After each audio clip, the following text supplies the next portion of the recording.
In the storied halls of the University of Abuja, a name echoed through the corridors, striking fear into the hearts of many: Jega, the ruthless and charismatic leader of the Viking confraternity.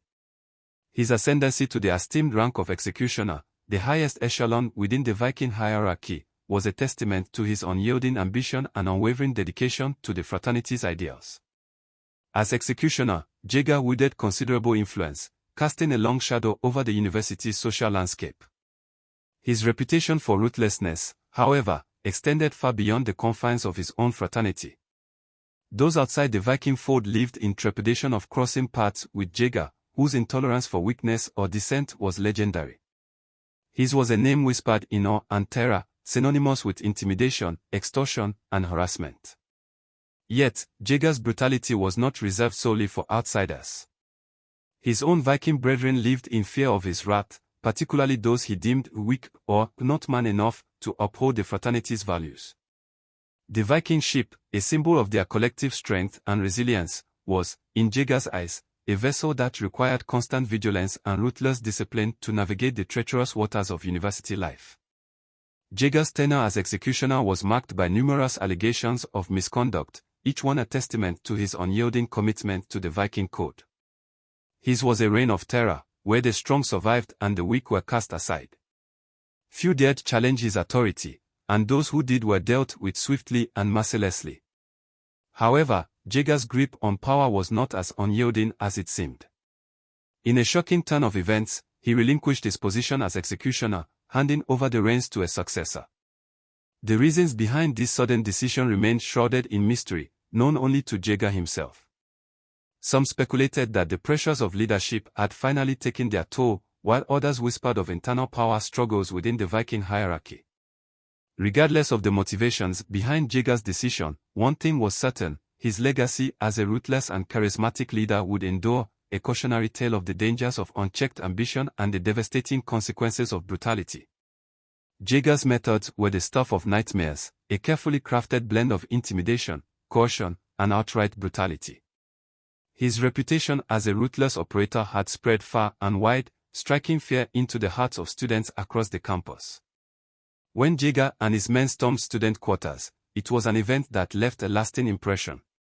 They would block off escape routes, trapping their victims in a desperate bid to escape the clutches of these merciless marauders.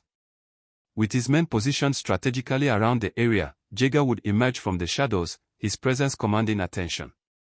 He would survey the scene before him, his eyes gleaming with a malevolent intensity that seemed to bore into the very souls of those around him.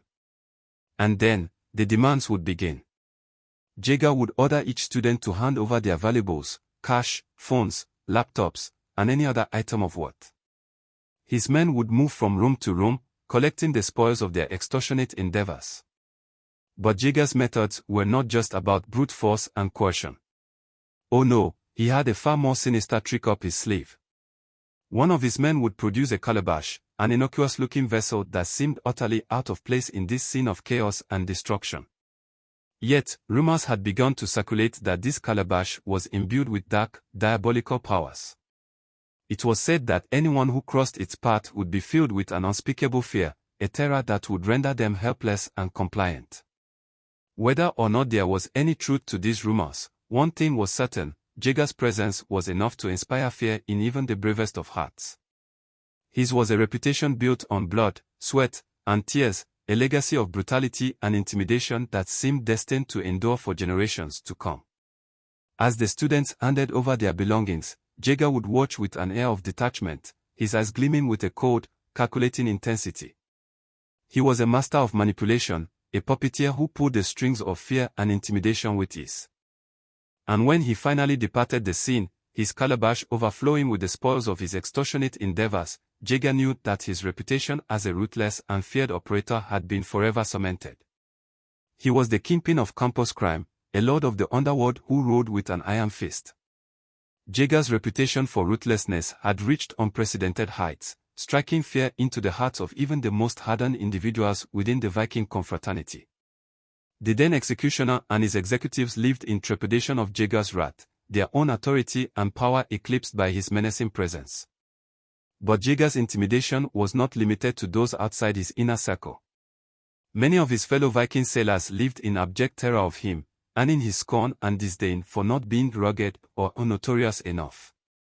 These individuals, whom Jega derisively referred to as swimmers, would often go to great lengths to avoid crossing paths with him. At the mere sight of Jega, these Viking sailors would hastily beat a retreat, seeking the nearest escape route to avoid any potential confrontation. Their fear was palpable, a testament to Jega's unyielding grip on the underworld of the university. Jega's extortionate tendencies knew no bounds, as he preyed not only on non-courtiers but also on his fellow Vikings.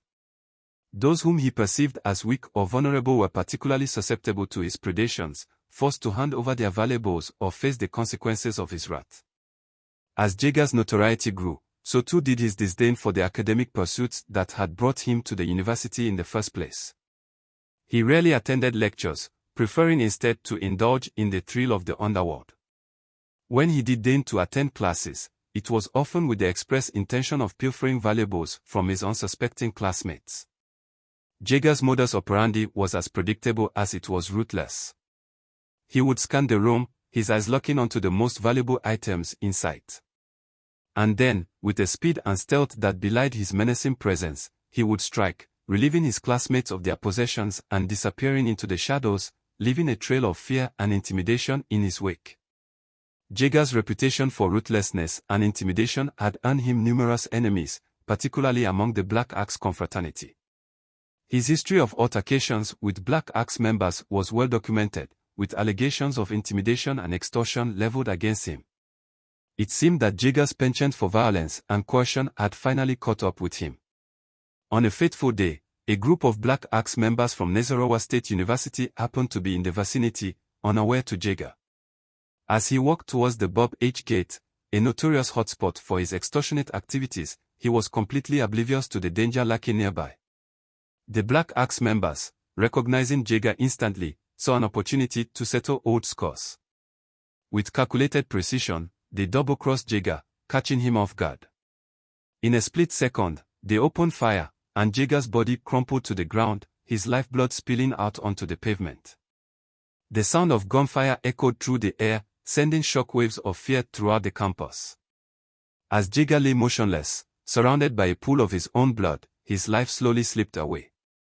The once-feared Viking member, known for his brutality and intimidation, had finally met his match.